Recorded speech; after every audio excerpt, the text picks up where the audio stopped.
Why are you looking at me that weirdly? Oh yeah, the intro. Hello everybody, my name is Dislike Gang Leader and welcome back to another episode of Redstone with Red.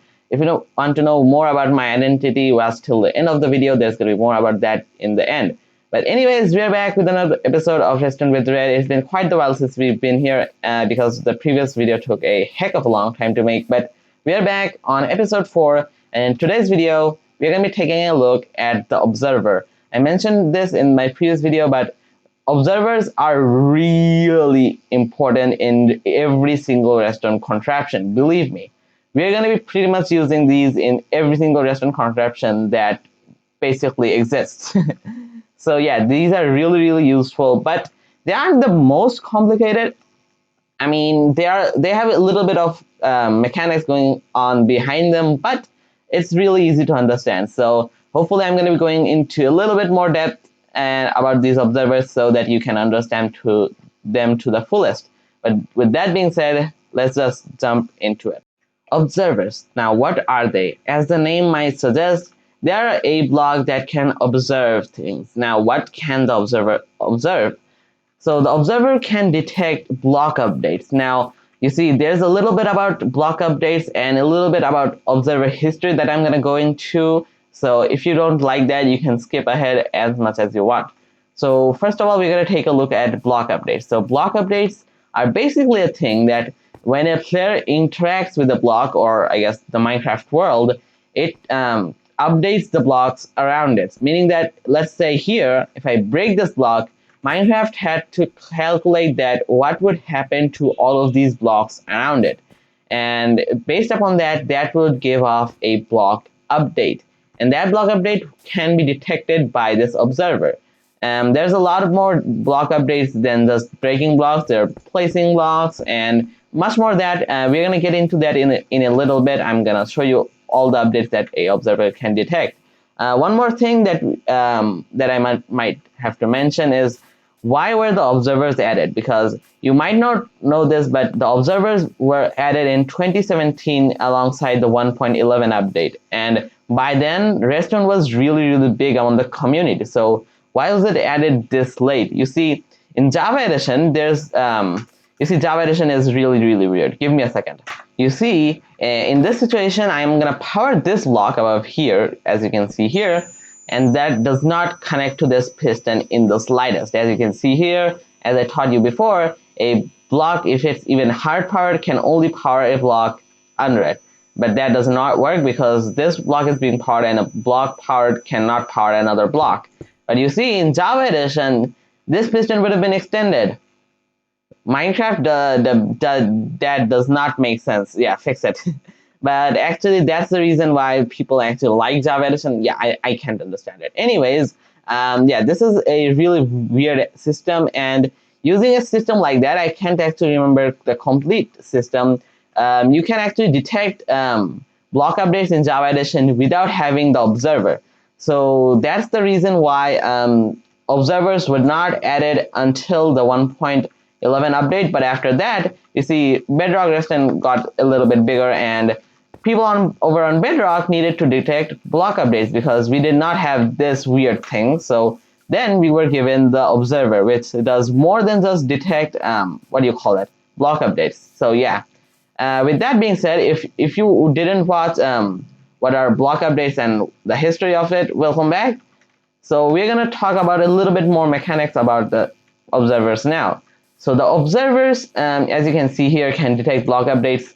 So just for simplicity's sake, we're gonna, I guess, again, I really don't have a good relationship with words. Yeah, they just don't come to me when I need it. We're gonna hold placing blocks as an example for block updates. So take a look here. I'm gonna place a block in front of the observer. As you can see here, it was a pulse, much like a button. As you can see here, if I put a button here, the redstone gets briefly powered. As you can see here, the block was powered for basically 1 second. But if I update the observer, by the way, if I didn't mention this, observers have two faces. One is the input phase, as you can see here, with these little eyes, it can detect stuff. And with the red dot in its back, it can give an output, just to remind you. So if I update this block in front of this observer, as you can see here, it does give out a pulse, but the pulse is really short because that is called a one-tick pulse. Basically, a pulse delay which has a delay of one tick. Now you see, in Bedrock Edition, that's the only thing that matters there is that that's a really quick pulse. But in Java Edition, again, one-tick pulses apparently give sticky pistons the power to spit out their blocks. So if you can cast your mind back a little bit, you would remember that sticky pistons should not actually spit out their blocks. As you can see here, if I power this, it should extend with its block and it should retract with this block. But, oh, by the way, this was a thing before that if you placed the observer, it powered in its back, but that doesn't happen now. Just if you're an old player, reminding you. And if I put a block there, as you can see here, I'm going to update it, but it's not going to spit out its block as it would in Java Edition, meaning that it would act as a normal piston in the first half, and in the later half, it would act as a sticky piston, which actually sounds really useful, but I guess we don't have it. We don't talk about it. Okay, now moving into the updates a observer can observe. Sorry if you thought that that was a little bit fast-paced and a little bit long-winded. You see, it's good to know these things now and again. But one more thing to note before we get into the updates is though that if you want to check out any specific feature for the observer, there's going to be timestamps down in the description for you to check out. But you see, in the previous video where I taught you the basic essentials for a survival world, link on the screen by the way now if you want to check that out, I also put in timestamps, but apparently YouTube didn't understand that, and yeah, there weren't timestamps in the video. So if you're checking out the video right now and there's no timestamps, be sure that there's going to be timestamps in the description down below if you want to check them out. But with that being said, let's get into the updates. You see, an observer can pretty much detect every single thing in the game. So meaning that even if I put in every single unique use of the observer, yeah, the world border probably wouldn't be able to support that.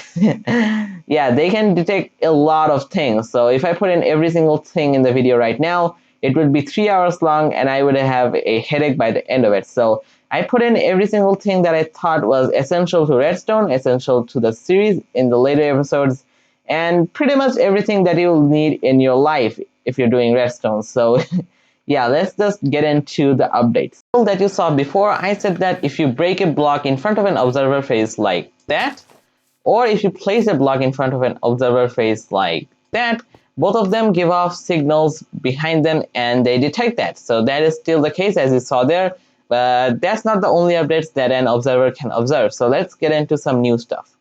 So here we have ourselves a sticky piston connected to an observer, and then we have two redstone dust behind it to take the signal out. So if I power this lever, you can see that this sticky piston should pull that observer and set it here, and then the redstone dust is there and that should connect into it. So let's see what happens if I power this lever. So as you saw there, that when the observer got pushed to here, it's detected that it was moved, and based upon that it gave off a pulse through the redstone, which in itself is a humongous feature that is used in Redstone, because if you want to compact your Redstone or just take your Redstone to the next level, this is absolutely vital. So keep in mind that if you move an observer using a sticky piston or a regular piston and that goes into some output material, yeah, that gives off a signal based upon that. So moving on, we have ourselves a strange setup here. So we have ourselves a hopper, an observer, and some redstone dust to take the output from. Now normally in the videos that we talked before, when an hopper delivers items to a container, usually you can't even tell what's going on, but apparently in observer logic, an observer can detect that, because an observer can detect if a hopper is being powered. So here, if I put this lever down and power it, you see that this observer actually detected that this hopper was being powered and it gave a pulse through this redstone, and if I unpower it, the same thing happens. So this also is used in some particular redstone contraption and some devices. So this also might be useful, so keep these two in mind. These are definitely going to be making a comeback later on. So now let's move on to some strange ones. So this is a one that I thought that might not have been useful to mention, but then I thought, since this is a really wide group, I might as well mention it. Also, what kind of angle even is this? Anyways, so an observer can detect pretty much every single redstone component in the game if it's being powered. So like that. So here the sticky piston, or yeah, the sticky piston is representing every single redstone component in the game. If I power it, or I guess depower it, and again apparently repower it, you see the observer actually detects that and gives off a signal. So yeah, this is kind of useful in some situations. So I just thought that since it's here, I might as well mention it. But actually, now let's get into some weird stuff. So here you can see that this output is connected to a piston. We'll understand that in a little bit because there's going to be a lot of signals flashing through this redstone. So yeah, it might be helpful to see that. Anyways, so if I grab my farming supplies, give me a second. Here we can see that a little bit weird stuff is going to happen, right? So here in front of this observer's face, I'm going to till this land, as you can see here. But apparently that observer didn't observe that. That's because if you can see here, that I guess farmland block is just a little bit short than the observer's detection box, so it is not being detected. So meanwhile, if I do this in front of this face, as you can see here, it's not, I mean, it's kind of out of its range of detection, but apparently still it can detect it, like that. But if I put a seed on top of this farmland, it can't detect it there. So if you want to detect a seed being placed, you have to place it in front of the block. If this is making any sense, you have to place it in front of the farmland that is in front of this observer's face. Am I making any sense? Okay, I have to calm down a little bit. So if you want to detect a seed being placed in front of an observer, you have to place it in the farmland in front of that observer, like on this block, because even if it didn't detect the farmland being made, the seed, you can see it's barely in its beard, like there. You can see that gray pixel right there. Yeah, it's actually detecting it from its beard, and it's giving off a redstone signal based upon that. And likewise, you can probably imagine if I bone mill it, there we go, we get ourselves an output through the piston. So farming is a little bit weird in observer logic, so who knows, in some cases this might be useful to you. So here we have ourselves a one that I actually couldn't produce, or rather wasn't even bothered to produce, because yeah, this was probably going to be a little bit annoying. So here we have ourselves a bee nest, then we have an observer detecting into that bee nest, and you see basically the logic here is that when bees go into a bee nest, they produce honey, obviously, and that has 5 stages to it. And each stage, an observer can detect the difference between them.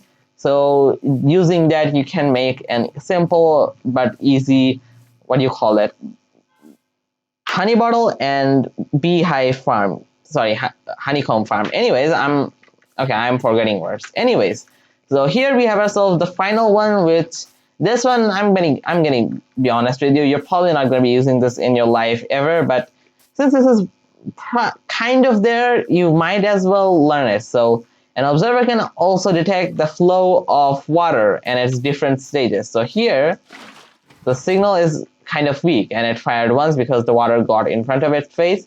But let's say I strengthen the signal by a little bit, like there. That also gave a signal, and if I place it in front of it, obviously it's going to give a signal, and if that's not going to give it. So yeah, an observer can detect the different states of a water flowage, like that. Well, yeah, that was pretty much every single update an observer can observe. Oh, actually I forgot one. Give me a second. So here we have ourselves a grass block going into a dirt blocks, and an observer can basically detect when a dirt block turns into a grass block. I might as well thought that why not mention this, because this is used in automatic sheep farms. So yeah, there you go. But with that being said, that was every single update an observer can observe. As you saw there, the redstone dust went on.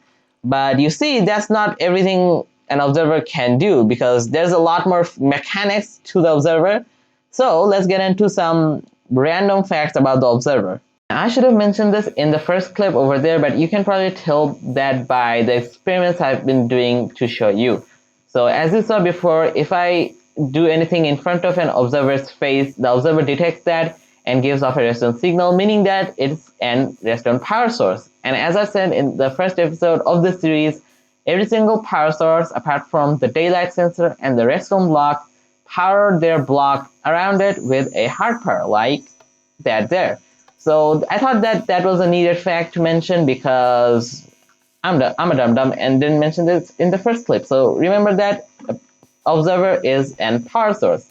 But you see, the obscure fact here is that a observer is indefinitely a power source, but at the same time, it also is a redstone conveyor, because as you saw there, it can detect anything around it, and the observers can also detect themselves updating. To understand this, yeah, we're gonna go to this funky looking tower here. But before we take a look at this weird looking tower here, I'm gonna have to mention two facts, because this won't make true sense if I didn't.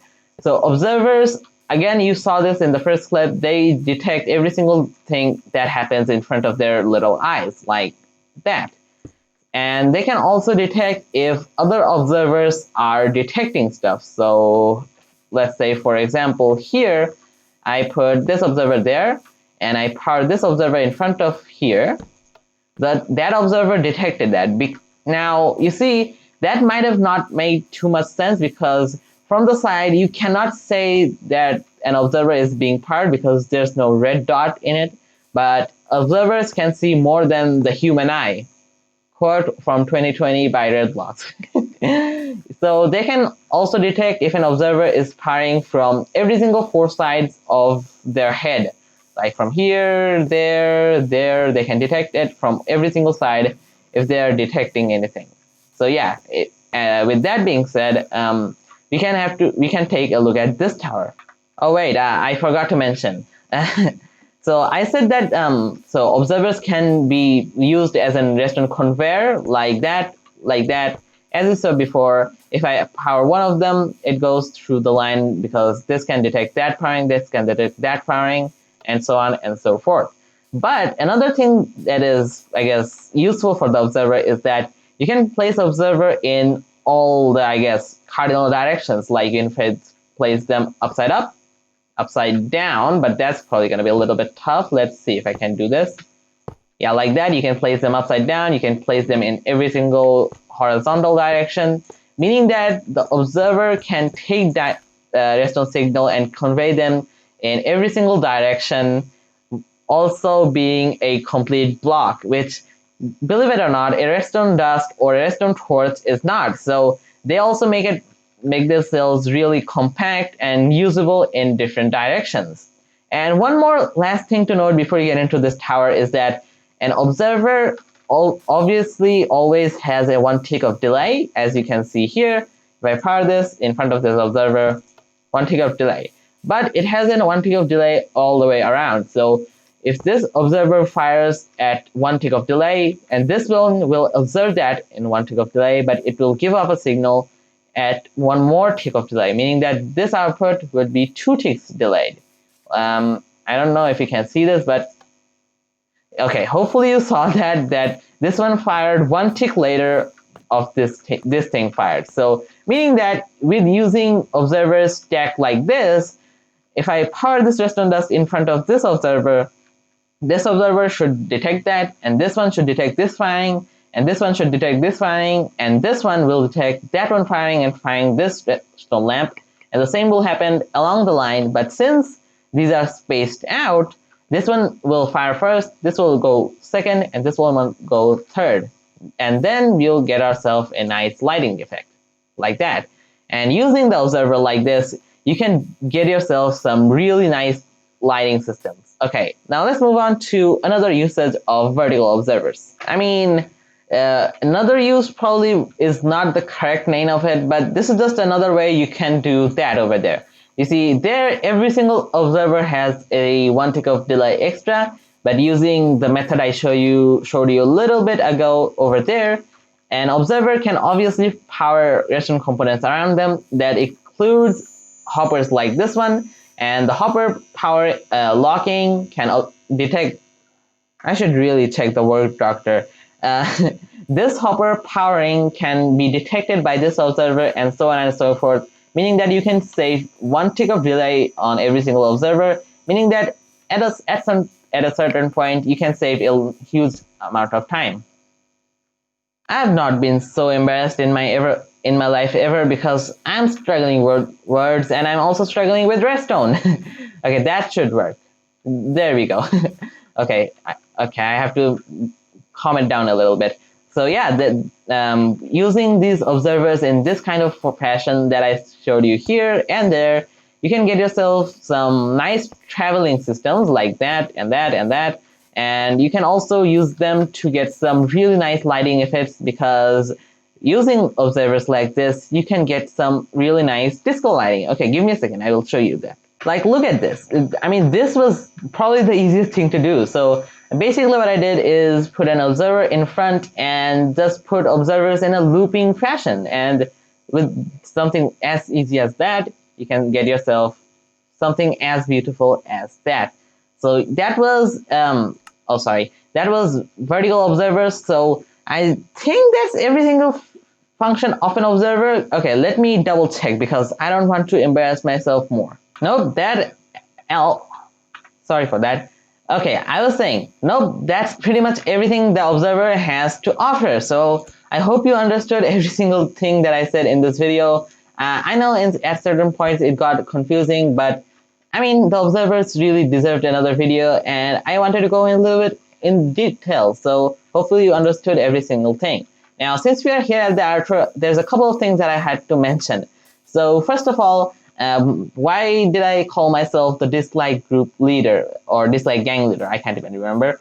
That's because in honor of the observer, we have to do something different, because I mean, I can't just ask for likes, right? Because the observers really do deserve it, because they are the single most biggest addition to Redstone in pretty much a long time. So if you like this video, make sure you smash that dislike button. Yes, I'm asking you to smash the dislike button as you would do to a boxer in a boxing fight if you were in it. So yeah, we are going for dislikes in this video, so do not touch that like button. If you do that, you're disgusting. Okay, I can't keep this act up for too much longer. So yeah, if you like this video, make sure you hit the dislike button. And if you're thinking that hitting the dislike button brings down the stats of the channel or anything, it doesn't. So the only thing that it affects is me being sad, and since I'm asking for it, it's gonna be okay. And it also increases the viewer engagement in the channel. Not that that means anything, but it's not a complete bad thing. Thanks to Exuma Void for giving me that idea of asking for this. He's not gonna be in the description below, because he did not do anything for the for the video. But yeah, make sure you hit the dislike button if you like this video. And one more thing to mention before you go is that Minecraft Live, the Minecraft event that happens every single year, announcing the major update and possibly the smaller update of the year, is happening. Give me a second. October the 3rd, 12 p.m. Eastern. Yes, I'm pretty sure that's the time. It's going to be happening. I'm going to be definitely watching it. I'm giving you guys a reminder, because this year it's going to be really exciting, because the update is going to be announced in the start of the event. And since you're here for Minecraft, you probably don't want to miss it. So yeah, keep an eye out for that. And after the stream happens on the next day, I'm going to be recording an analysis video on Minecon. So keep your eyes out peeled for that. But yeah, guys, that's gonna do it for today's video. I hope you enjoyed. If you did, make sure you hit the dislike button. And if you really enjoyed today's video and you want to stick around for a few more episodes, for the rest of the series and more videos from me, make sure you hit the subscribe button and turn on notifications to catch other videos. But that's gonna do it for today. I hope you enjoyed, and I will see you guys in the next one. Goodbye.